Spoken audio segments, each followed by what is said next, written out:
Gracias por la invitación. Para mí realmente es un honor estar aquí y compartir el panel con Valera y Arturo. Sus experiencias son muy interesantes.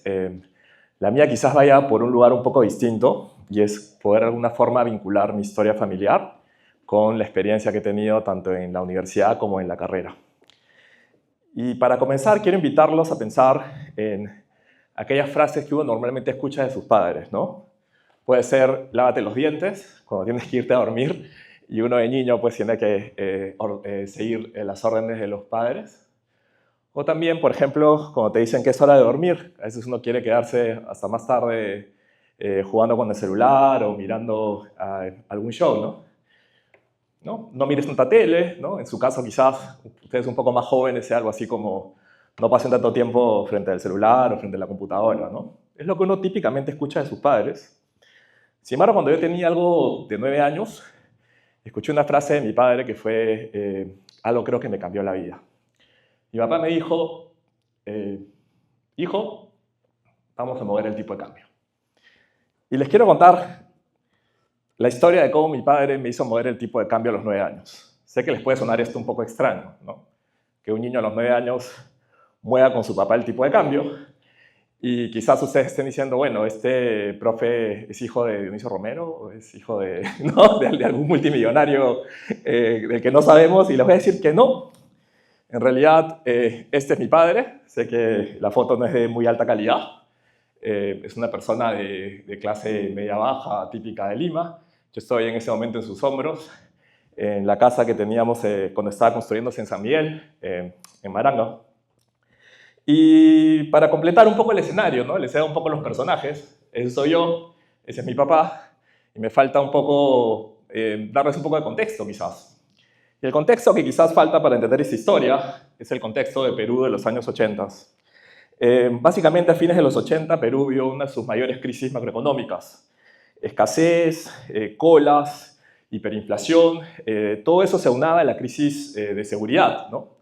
Apagones que nos enseñaban a nosotros a hacer sombras con las velas o a hacernos asiduos a los juegos de mesa. Era algo común. En esa época llegamos a tener una inflación de 7.000% en un año, ¿no? Hice un ejercicio junto con el profesor Winkelried de que si nosotros tomamos la inflación de cada año que hemos vivido, alrededor los que tenemos más o menos 40 años, tendríamos una inflación de 300% en promedio en nuestras vidas. Y la de ustedes que están sentados, la mayoría de ustedes estudiantes, la inflación promedio de su vida sería alrededor de 3%, ¿no? Esa es básicamente la magnitud de la estabilización económica que se ha logrado en los últimos 20 años. Pero bueno, este es el escenario, ¿no? Un escenario turbulento, un escenario de escasez, un escenario de muchos problemas económicos. Y en ese escenario un elemento importante era que el gobierno de ese momento quería controlar el tipo de cambio.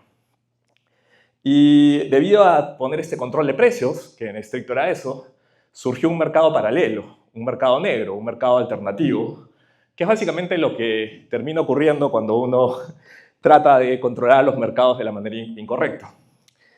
Y surgió un lugar muy especial para mí. Ese lugar es el Jirón Ocoña.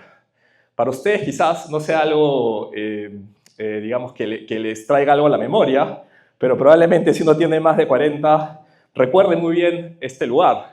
Justo en el taxi que me traía hoy día hacia la universidad, me tocó, tuve el placer de que quien me trajera fuera una persona de más de 70 años. Y justo le comencé a hablar un poquito del Jirón Ocoña, y él recordaba perfectamente que era el Jirón Ocoña. El Jirón Ocoña era básicamente el mercado de capitales peruano, prácticamente. Era una calle que sale de la Plaza San Martín. Mi papá tenía ahí una oficina en un hotel muy antiguo, y esa oficina era su casa de cambios. Entonces él tenía una casa de cambios y yo, en los veranos, en los que no estaba en el colegio, me tocaba ir junto con él, básicamente a estar jugando. Tengo muchos recuerdos con mis hermanos ahí, gastándole broma a los trabajadores de la casa de cambios. Recuerdo que comprábamos unos chicles que picaban y les dábamos en el ascensor los chicles, y ellos les picaba la boca muy fuerte y nos matábamos de risa con mis hermanos haciendo bromas. O chicles con tinta, ¿no? Siempre esas cosas de bromas de niño, ¿no? Pero bueno, básicamente ese Jirón Ocoña era el lugar que movía el tipo de cambio en el país. Y si a ustedes les parece algo extraño, logré conseguir una foto de cómo se veía la bolsa de valores en esa época, y era básicamente lo que ven al lado derecho, ¿no? Un montón de gente con tablitas y gente gritando. Entonces espero que entiendan que el país estaba en crisis y a pesar de que los mercados capitales querían funcionar, las restricciones que ponía el gobierno hacían que se manejaran de manera bastante mundana, bastante pedestre, ¿no?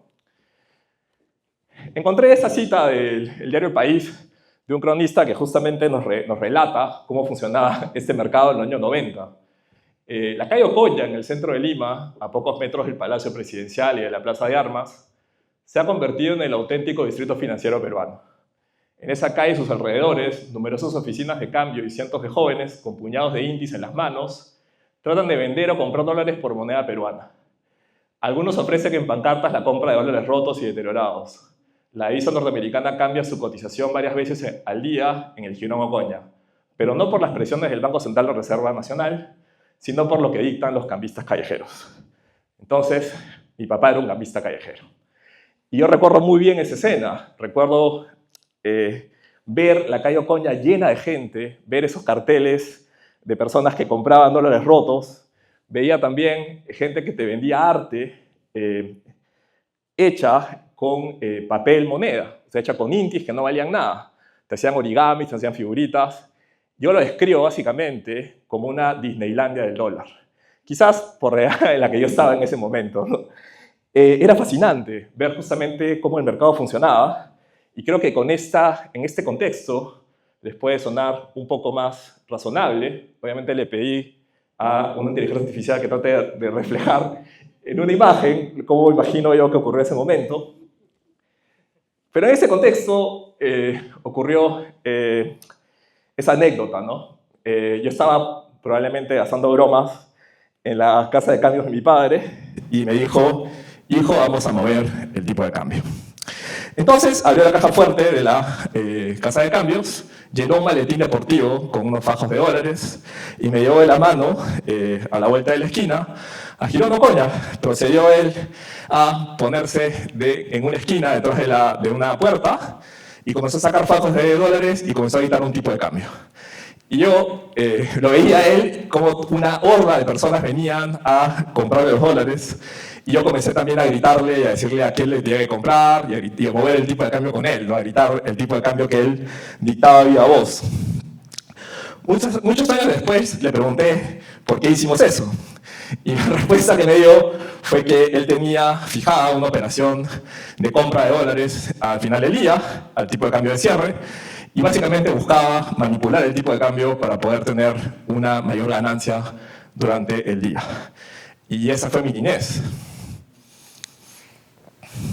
Años más tarde, terminé aquí en la Universidad del Pacífico estudiando economía y me topé con los libros de texto, que básicamente me decían algunas cosas. Me decían que la receta para salvar a las economías de estas crisis eran liberar todos los mercados. La receta era: no intervengas en mercados cambiarios. La receta es: deja el tipo de cambio flotar. Y quiero que esto quede claro, la receta fue muy exitosa, pero había algo que no me cuadraba. Yo a los 9 años había manipulado el tipo de cambio. Y los libros de texto decían que no se podía. Y eso no me parecía razonable. Pero tuve la suerte de estudiar en la Universidad del Pacífico y de tener como profesores a dos personas, y muchos más, pero dos personas que realmente fueron muy inspiradores en mi carrera. A Julio Velarde, que fue profesor de teoría monetaria, y a Renzo Rossini, que lamentablemente perdimos en pandemia. Renzo era mi profesor de economía política. Perdón, de política económica. Pero bueno, Julio y Renzo lideraron el Banco Central durante muchos años. Julio como presidente del banco, antes como director, Renzo como gerente general del Banco Central. Y aprendí de estos profesores no hacerle mucho caso al Fondo Monetario. Aprendí que, además de su historia, de cómo ellos fueron fundamentales para lograr esta estabilización del país, cómo lo hicieron sin hacerle caso al Fondo Monetario. Es decir, el Fondo Monetario de alguna manera sugería que la economía peruana debía dolarizarse y ellos se opusieron junto con otros notables economistas. Y también ellos defendían desde el inicio la intervención cambiaria. Es decir, me sentí inmediatamente identificado, dije, aquí es. Y siguiendo su ejemplo, y también el de una persona muy cercana a mí, que fue mi tío Miguel, él también es exalumno de esta casa de estudios, actualmente profesor en la Universidad Nacional de Bogotá, en Colombia, decidí entrar al Banco Central, y luego de muchos años, de muchas décadas, y de por medio haciendo mis estudios de maestría y doctorado, llegué a ser subgerente de diseño de política monetaria en el BCR. ¿Qué implicaba ese cargo? Implicaba, entre otras cosas, ser parte del Comité de Operaciones Monetarias y Cambiarias del BCR. Básicamente, ese cargo implicaba mover el tipo de cambio. Esta vez no junto a mi padre, sino justamente junto a Renzo Rossini y Julio Velarde. Ahí logré comprender cómo realmente operaba esta política cambiaria, que no estaba en los libros de texto. Cómo lo hacía el Banco Central de una forma distinta, de una forma diferente, de una forma que en mi visión era lo que mejoraba la estabilidad de la economía, era lo que mejoraba el bienestar de la sociedad. Lamentablemente los libros de texto y en el manual del Fondo Monetario, hasta ese entonces se observaba la intervención cambiaria como algo sumamente negativo. Si bien logré encontrar eco, logré encontrar guía y acogida dentro del Banco Central, claramente la labor no estaba terminada. Para mí recién comenzaba. Era necesario cambiar la visión de la academia para poder cambiar los libros de texto. Y básicamente eso fue lo que hice, ¿no? Terminé mi doctorado y mi tesis doctoral versó sobre la intervención cambiaria. Pero voy a hablar un ratito sobre eso. Primero contarles que en esta misión de poner en los libros de texto esta idea que surgió allá en los años 80, decidí regresar a la universidad, renunciar a mi puesto en el Banco Central y comenzar a escribir. Lo primero que les puedo contar es que este año me publicaron mi primer libro de texto. Estoy muy contento. Este libro todavía no tiene esta idea de la intervención cambiaria, pero es un buen primer paso. Lo segundo que les cuento es que esta tesis doctoral, que después se convirtió en un paper que publiqué el año pasado, recibe de cuando en cuando estas inyecciones de moral que uno le da de felicidad, que son correos que a uno le llegan diciendo tu paper ha sido citado. Este es de hace unos pocos días y el paper en el que básicamente indico que esta intervención cambiaria tiene sentido y explico por qué, ha sido citado por alguien más. Es decir, esa batalla en la academia uno tiene que ganarla a cuentagotas, cita por cita. Y yo sé que esto es algo que me dijeron que no haga, ¿no? Cuando iba a presentar esta ponencia. Este es el paper, este es el capítulo de mi tesis. Y básicamente, yo sé que muchos de mis alumnos que van a poder quizás familiarizarse con la matemática, pero no es la idea. Lo que les quiero contar es que en esta ecuación 1.3, en esta última parte de mi tesis, de un modelo de una tesis de más de 190 páginas, aparece Julio Velarde, aparece Renzo Rossini, aparece el Banco Central y aparece mi papá. ¿No? Básicamente es la idea.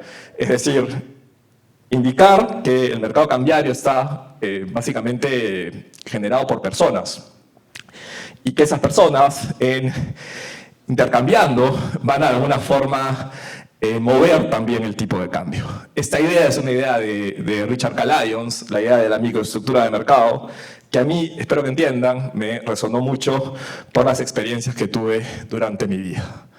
Bueno, lo que quiero quizás transmitir con esta historia es que muchas veces su realidad no va a estar reflejada en los libros de texto. Y creo que me parece importante que confíen siempre en sus ideas y que escriban sus propios libros. Su individualidad, su historia, su perspectiva única es muy importante en su carrera. Creo que las ponencias que hemos visto durante todo el día así lo indican. Y por eso les pido que siempre lleven esa visión personal, esa historia, esa perspectiva única con ustedes. Creo que les puede ser de mucha utilidad en su carrera. Muchas gracias.